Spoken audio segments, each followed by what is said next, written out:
Welcome back to Critical Banter, where we revamp the best bits from your favourite late night show and package them into a podcast. Kushagra, how are you today? I'm good, thanks. How are you, Rohit? I'm not too bad. Where is everyone? They're all gone. Miguel is still overseas. Where is Senna? He just said, I'm gone. Sounds like I'm leaving. He's actually going to Europe as well. He's taking some time off work because he's moving jobs. Probably visiting Miguel, maybe.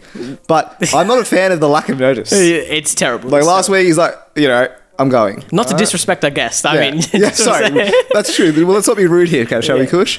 We'll introduce our guest. Kush, you've brought along our international friend, Dimitri. Dimitri, welcome to the pod. Hello, everybody. My name is Dimitri Anatoli. I just want to say my wife's name is Svetlana. My first daughter's name is Agrafina. My second daughter's name is Evelina. And my dog's name is Alexei. Thank you for that introduction. Warm introduction. That's great, Dimitri. Great to hear. All right. Kush, I think you prepared some questions for Dimitri. I do. He's our first guest from Russia. He is our first guest. I didn't realize we had Russian listeners, but he was very keen to come on and, visiting you for the week. Yeah, everybody loves podcasts in Russia. Everybody loves listening to podcasts. So I'm very glad to be here. That's really good to hear. Kush, you want to start us off with some questions? I'd love to. All right. So, Dimitri, in April 4, 2019, an article came out. It claimed that a record 20% of Russians said that they want to leave Russia. There could be a loss of workers, skill levels, even an economic downfall. So is this true, Dimitri? And how do you feel about it? This article, where did you read this bullshit from? No one fucks the Russian government. In Russia, the government fucks you. Okay? Dimitri, I think that was the point of the question there with the 20% loss rate. But listen to me. What is your name again, Mr. Kush? Mr. Kush? Kush is calling you out. Yeah, I want to say that you should not hide behind the Iron Curtain.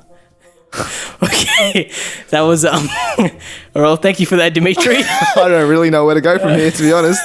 Kush, you want to ask another question before? I'm very glad I brought you along, Dimitri. So, second question. This is a very general question, Dimitri. You've been spending a couple of weeks here in Australia, and I want to know your thoughts about this country. What do you think? Well, it's a lot of sand and desert, I see lots of sand everywhere, and I think it's bullshit. I went to Bondi Beach. Like, what the fuck is that? I don't understand. There's sand everywhere. It's bloody hot. Like, what is this shit, man? I don't understand. And when you shit on the toilet, do you have to check for snakes as well? I don't understand. Everybody telling me wrong things here. Well, Rohit, do you check for snakes under the toilet? I don't think I've ever checked for snakes, but I will tell you one thing. This is a slight aside. Someone told me that, people actually put like HIV infested needles like underneath the toilet paper. So when you go to grab toilet paper, you like prick your finger. Shook your blood. What is this country, huh? It's like, I don't know if that's true or not, but he put that fear into my mind, and now ever since I've been in the bathroom, I don't check for snakes. I check for HIV needles. Okay, all right. Well, look, Dimitri, I hope that you won't encounter any HIV, needles or snakes. Or snakes. I hope it's just a normal number 1 or 2 for you. just the standard. All right. So, Dimitri, you've also visited the United States of America. You're actually quite a frequent traveler. Yes, I love aeroplanes. I love flying. It's very peaceful. Okay, so what has surprised you about the USA? I'm going to be very serious about this question. So in Mother Russia, in the motherland, they don't trust us with important documents. You have passport. You have passport, Mr. Rohit? I have a passport, absolutely. They will not send by mail. They will escort it with 10 comrades. It's only a joke, man. You can laugh. You can laugh. I'm really scared right now. Man. I don't know why.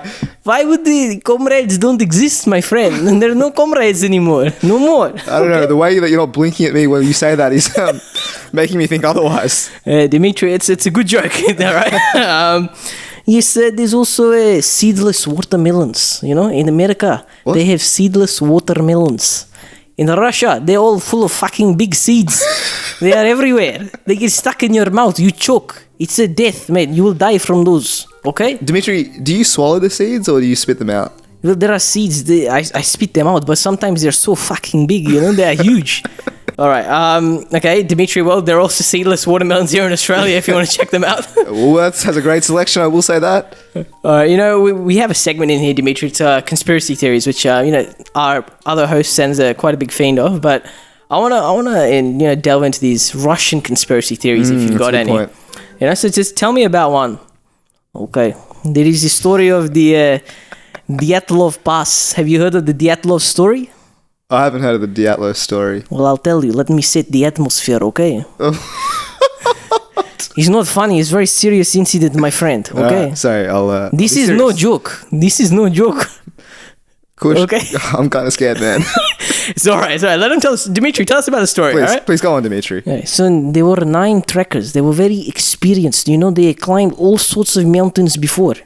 And now, they die on this Dyatlov Pass. Some have fractured bones. Some have their tongue cut out. Some die of hypothermia, So then I'll tell you a little bit more. So, there was this tent and it appeared to have been slashed from the inside. Now I'll tell you about this. Why are they running into the freezing cold? Something is wrong. It's a conspiracy theory. Maybe they saw a UFO, lots of aliens, You know what aliens are, my friend? I know what aliens are, of course. You sure? I think so. You've seen alien before with your eyes? No, I haven't seen aliens, but... Then you don't know what aliens are, my friend. Have you seen aliens? That is not the question. I asked you, sorry. All right? That's not... You're right. So I'll tell you. So why did... there was also a bit of analysis conducted on these people. And they said there was levels of radioactivity on 2 of these people. Chernobyl is nowhere near this bullshit. Why are they showing a radioactivity? So this is the story of Dyatlov Pass. You should be afraid. Be very afraid of Dyatlov Pass. I have started to become very afraid of the Atlas Pass. Well, maybe when we visit Russia, we'll avoid the Dyatlov Pass. I was talking the Atlas Pass. Sorry, Dimitri, your accent is a little bit hard to understand. Apologies. This is okay. It's because I am from motherland. You understand? That's very true. This is a joke as well. You should laugh sometimes. I heard this was a comedic podcast. Lots of funny, lots of what is late night show name? Mr. Jimmy Conan, something like that. Jimmy Fallon? I don't know, but there's meant to be lots of laughter. Where is the audience? We had that in later. We had it in post-production. We have the fake laughs. Post-production. Okay, I understand. Okay. Any more questions there, Mr. Kush? Yes, I have one more question, Dimitri.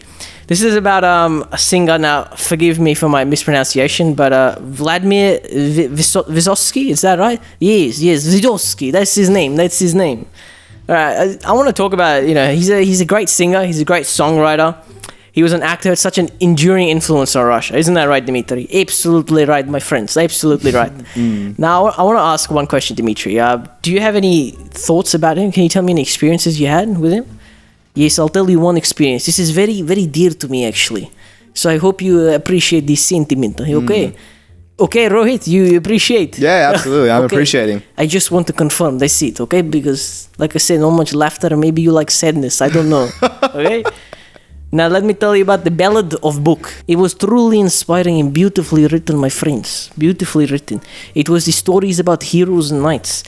My father used to read it to me as a kid. Taught me what was important. Taught me, everything about, what it meant to be a good man. Well, that's beautiful, Dimitri. Thanks for that. You've got a wide range of emotions there, my friend. That's one of the most interesting interviews we've ever had. Oh, yeah, 100%. So, Dimitri, you've traveled a lot. So, it's great that you're here in Australia. I love that you're learning the American English language there quite well with your pronunciation. It's pretty good, Dimitri. All right, why don't we let's quickly move on here. Kush. He knows where I live. It's okay, man. It's a nice house. Very big, very comfortable, okay? Thank you very much. Alrighty. Anyways, Dimitri, what we do now in the podcast is we tell some stories what happened during the week. So I'll tell you something that happened during our week at work. Yes. Actually. So we've started getting about the office pranks. I don't know if you guys know any office pranks, but one thing that we have. Yes, we do know office prank. We send them to the gulag. The gulag, my friend. The gulag, all right. Sorry, please forgive my interruption. No, that's quite all right. So at work these days, we have some laptops that we use, and so if someone doesn't close the laptop, so they leave their laptop open, what happens is we get on their email and send out emails to the whole company. All right. So one of the emails that we sent out last week, this girl had forgot to close her laptop, and one of the blokes went on there and was like, typed an email to the whole company, including her boss. He's like, oh, if anyone wants me to call, any Asia leads, I can do that because I've started learning Asian. And the manager was like, wait, what? Oh my God, all right. So that was the office prank that we did, right? Yeah. Like sending emails and classic gags, right? The next office prank that I've started playing is I've started lowering the sensitivity of the mouse just slightly.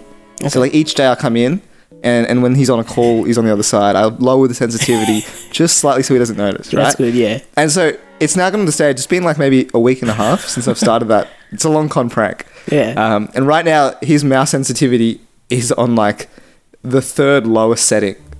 And he hasn't noticed. Gee, he's got accustomed to it. Yeah, it's like you give it like a day in between each time, so he doesn't notice the difference.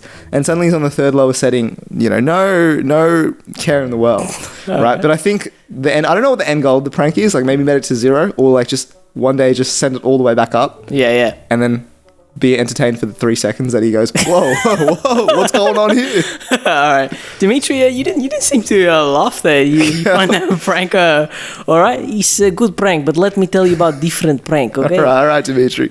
I played the Soviet Anthem in a private school, and it became public school. This is what happened. All hail the Communist Party of Russia. Okay, that was...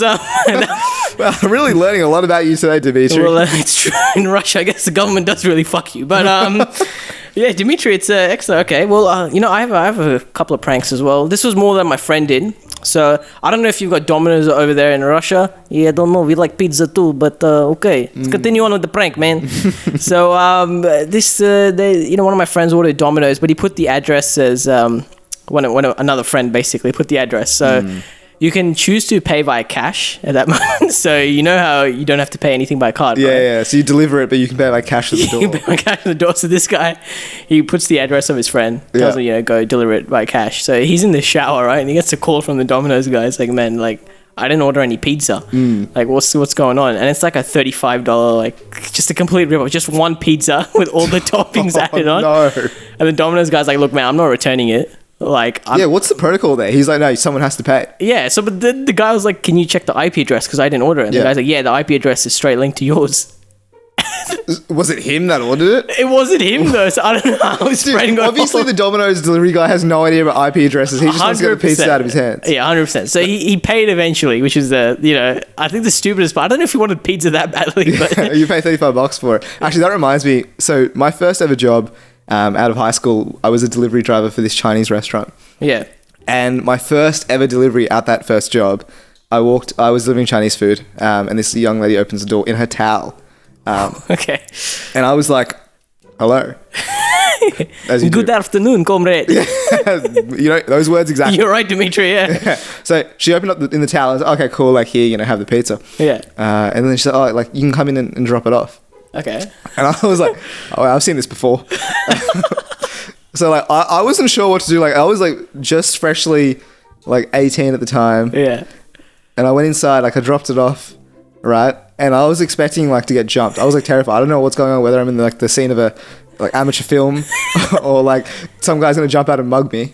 But I went in against my better judgment, gave her the delivery. Like nothing happened. I felt like I needed to leave pretty quickly after that. That's a bit disappointing. Yeah, I know. I wish I had more to the story, but classic delivery driver stories. I remember at the time that job was one of my favorite jobs. I got paid $10 an hour, and I used to go deliver people or like Chinese food to people, and then sit on my phone for half an hour before I went back to the work. So in a 5-hour shift, I would maybe be working an hour. Okay. And I was playing on my phone for the other 4 hours. It was a good time. Dimitri, did you have any jobs in Russia that you can share about? Yes, so I had lots of jobs, but I'm not sure if it's fit for this very sad comedic podcast, as you say. But they involve some rifles. Rifles? Yes. Would you like to? You know what? This is not the time for this story. Yeah, maybe off air. We'll give it a go. Yeah, thanks, Dimitri. Look. Thank you so much, Dimitri. We're out of time for today, but appreciate you travelling all the way from the motherland to be with us here. It's a pleasure. I just want to say welcome to the FBI watch list, my comrades. Oh, thank you very much, my friend. Jesus Christ. Alrighty, we'll move on to the next segment. Kush, get him out of here.